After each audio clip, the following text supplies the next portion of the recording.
Hey, everybody. Rochelle Plumstead here, Remax East Coast Elite. Thanks for joining me for this week's Movin Up Minute. We're going to continue with our series about the SOBP, sale of buyer's property.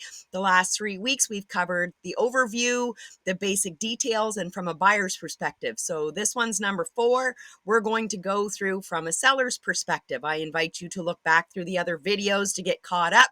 You can look on my Facebook page under Movin Up Minute Series 2024, or you can look on my website, movinup.ca, and get all caught up. So let's get right into it. So what you see below is on our agreement of purchase and sale. This is going to come into play if the purchaser has a property they want to sell prior to purchasing a new one. So from a seller's perspective, is this good to have? Is this not good to have? What are the risks involved in accepting a conditional offer? So when this offer comes in, it's going to say this offer is subject to the buyer's property located at. They will give you the address. As a seller, you might want to find out a little bit more about that property because it might be on the market. Maybe it's not on the market. Maybe it's not going on the market anytime soon. So this might be something that you would find interesting to help you decide whether you want to move forward with it or not.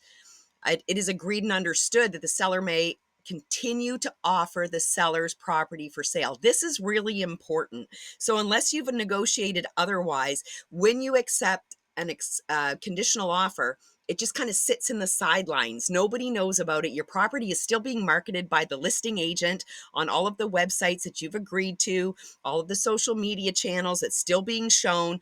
You're still trying to find a buyer that doesn't have a property for sale, or even one that does, that you can accept their offer as well. Have the conversation with your realtor. This is really important because really there's no risk involved if you negotiate this contract properly. Here you want, as a buyer, you do not want to meet or exceed another offer. As a seller, you want that to happen. If you come to an agreement with somebody that has a property that they need to sell and a new offer comes in that's better in your opinion, that's not necessarily price. It could be that they don't have a property sale. It's a cash offer. There's no conditions. They're willing to close in 2 weeks. You want that other buyer that you've already accepted their conditional offer to meet or exceed that in your opinion. So this is important. This is an important negotiating stance here for both the buyer's agent, the seller's agent, and everybody involved. So again, have a really good conversation about that.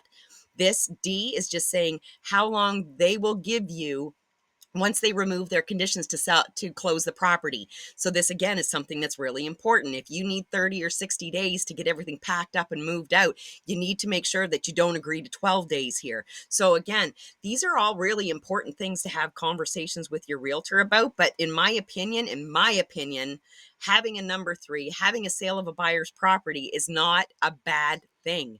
You've got somebody motivated to purchase your property. They want to get theirs sold and they want to buy yours. So negotiate accordingly.